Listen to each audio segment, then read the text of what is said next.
Hi అండి. నమస్కారం అందరికీ. స్మార్ట్ తెలుగింటమ్మాయి ఛానల్‌కి స్వాగతం. ఎలా ఉన్నారు? బాగున్నారా? నేను కూడా చాలా బాగున్నానండి. ఈరోజు రెసిపీ వచ్చేసి చాలా అంటే చాలా ఈజీగా చేసే రెసిపీ అండి. నిమ్మకాయ చట్నీ రాదు చేయటం అనుకోకండి. ఈ విధంగా ట్రై చేసి చూసినట్లయితే సేమ్ మనకి నిమ్మకాయ చట్నీ ఎలా ఉంటుందో అదే టేస్టీగా ఉంటుందండి. దీన్ని నిమ్మకారం అని అంటారు. ఇప్పుడు నిమ్మకారానికి కావాల్సిన పదార్థాలని చూసేద్దాం. ముందుగా హాఫ్ కప్ కారం, రుచికి సరిపడా ఉప్పు, పోపు పెట్టుకోవడానికండి వెల్లుల్లి, కరివేపాకు, పోపు దినుసులు,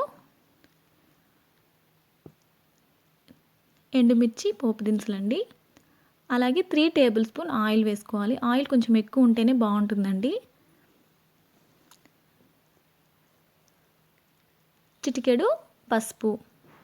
చాలా అంటే చాలా ఈజీగా చేసుకోవచ్చండి. ఇవి ఉంటే సరిపోతుంది. ఇప్పుడు తయారు చేసే విధానాన్ని చూసేద్దాం. ఒక ప్లెయిన్ బౌల్ తీసుకొని అందులో ముందుగా తీసుకున్న కారాన్ని యాడ్ చేసుకోవాలండి. హాఫ్ కప్ కారాన్ని యాడ్ చేసుకోవాలి.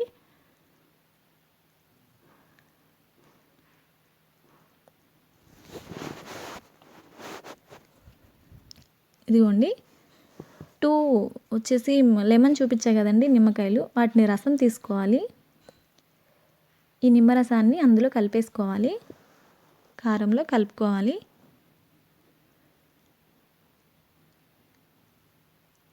ఇంకొంచెం పులుపు ఇష్టం ఉంది అనుకుంటే ఇంకొంచెం కూడా యాడ్ చేసుకోవచ్చండి, లూజ్గా కావాలి అని అంటే నిమ్మకారానికి.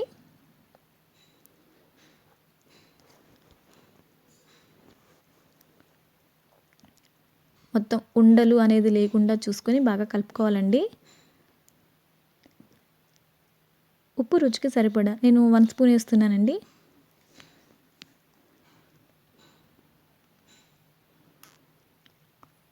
ఉప్పు అంతా బాగా కలిసేలాగా కలుపుకోవాలి. ఇప్పుడు పోపు పెట్టేసుకుందాం. చాలా అంటే చాలా ఈజీగా చేసుకోవచ్చండి. మనకి నిమ్మ చట్నీ చేసిన టేస్టే ఉంటుంది. ఇప్పుడు స్టవ్ వెలిగించి గిన్నె పెట్టుకుని అందులో వేడైన తర్వాత 3 టేబుల్ స్పూన్ ఆయిల్ వేసుకోవాలి. కొంచెం ఆయిల్ ఎక్కువ వేస్తేనే టేస్ట్ బాగుంటుంది. అప్పటికప్పుడు చేసుకుని తినచ్చండి. చాలా ఈజీగా చేసుకోవచ్చండి. ఇప్పుడు పోపు దినుసులు వేసుకోవాలి.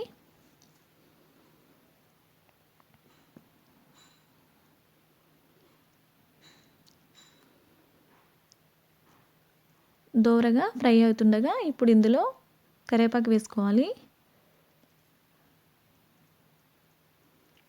కొంచెం కరివేపాకు యాడ్ చేశాను. వెల్లుల్లి రెబ్బలు, ఎండుమిర్చి వేసుకోవాలండి. మరోసారి కలుపుకోవాలి. ఇష్టం ఉంటే ఇంగుం కూడా యాడ్ చేసుకోవచ్చండి, నేను వేయట్లేదు. చిటికెడు పసుపు,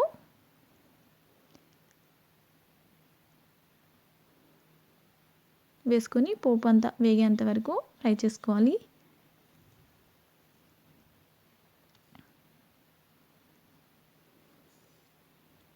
ఇప్పుడు మనకి పోపు రెడీ అయిపోయిందండి. ముందుగా తయారు చేసి పెట్టిన నిమ్మకారంలోకి ఈ పోపుని కలిపేయాలి.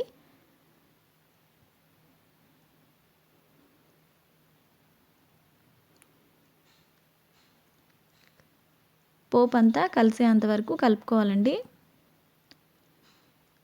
చాలా అంటే చాలా ఈజీ అండి. టేస్ట్ కూడా సూపర్గా ఉంటుందండి. నిమ్మకాయ చట్నీ రాని వాళ్ళు ఇలా ట్రై చేసి చూడండి. మనకి నిమ్మకాయ చట్నీ చేసిన టైప్ లాగానే కనిపిస్తుంది. టేస్ట్ అయితే సేమ్ అలాగే ఉంటుందండి. చేయటం కూడా చాలా ఈజీ అనమాట. నచ్చితే తప్పకుండా ట్రై చేయండి ఫ్రెండ్స్. ఇదిగోండి పోపు అంతా కలిసేలాగా కలుపుకున్నాను. చాలా బాగుంటుంది టేస్ట్ అనేది. చాలా ఈజీ కూడా. ఓకే ఫ్రెండ్స్, మీకు ఈ వీడియో నచ్చినట్లయితే ప్లీజ్ లైక్ చేయండి, షేర్ చేయండి, కామెంట్ పెట్టండి. అలాగే రెడ్ కలర్లో సబ్స్క్రైబ్ అని రాసి ఉంటుందండి, అది క్లిక్ చేస్తే సబ్స్క్రైబర్ అవుతారు. దాని పక్కనే గంట సింబల్ ఉంటుంది, అది క్లిక్ చేస్తే నేను వీడియోస్ అప్లోడ్ చేయగానే మీకు నోటిఫికేషన్ ద్వారా వచ్చేస్తుంది. మరో కొత్త వీడియోతో మీ ముందుకి వచ్చేస్తాను. బాయ్.